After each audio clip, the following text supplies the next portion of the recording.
গ্রামে অসংখ্য সুস্বাদু খাবার আমাদের চারপাশে রয়েছে, যেগুলো আমরা একটু কষ্ট করলে খুঁজে পাই এবং রান্না করে খেতে পারি। তার মাধ্যমে অন্যতম হলো গ্রামের কচুমলতি।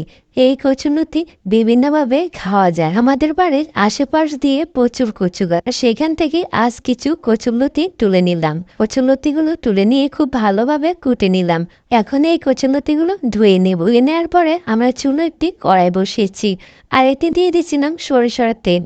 তার সাথে দিয়ে দিচ্ছি পেঁয়াজ এবং রসুন বাটা। কিছুক্ষণ এগুলোকে তেলের সাথে ভেজে নিয়ে তার সাথে দিয়ে দিয়েছিলাম কাঁচামরিচ এবং সামান্য পানি, যেন মশলাটা পুড়ে না যায়। এখন এতে পরিমাণ মতো হলুদ গুঁড়ো, লবণ দিয়ে একটু কষিয়ে নেব।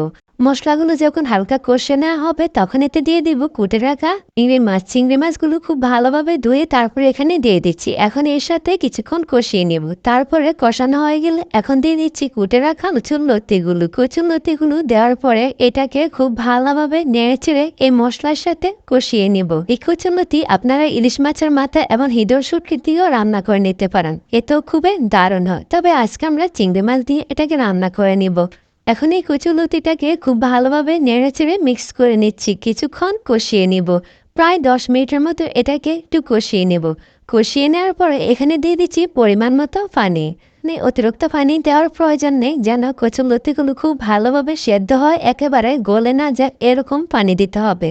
যখন এই পানিটা শুকিয়ে যাবে তখন এখানে আমরা কিছু বিলেতি ধনিয়া পাতা দিয়ে দিচ্ছি, আবারও নেড়ে চেড়ে দিচ্ছি। এই পর্যায়ে আমার কচুলতিগুলো খুব ভালোভাবে রান্না করা হয়ে গেছে। এখন একটি পাত্রেতে ঢেলে নিচ্ছি। দেখতেই পাচ্ছেন এর কালারটা কতটা সুন্দর আসছে। খুব সহজে দেখালাম আজকে কচুলতি কিভাবে চিংড়ি মাছ দিয়ে রান্না করা যায়। আর দেখতেই পাচ্ছেন কচুলতিগুলো কিন্তু একেবারে গলে যায়নি, খুব সুন্দরভাবে গোটা গোটাই রয়েছে। প্রিয় বন্ধুরা, আজকের ভিডিওটি এই পর্যন্তই। সবাই অনেক বেশি ভালো থাকবেন, সুস্থ থাকবেন। আল্লাহ হাফেজ।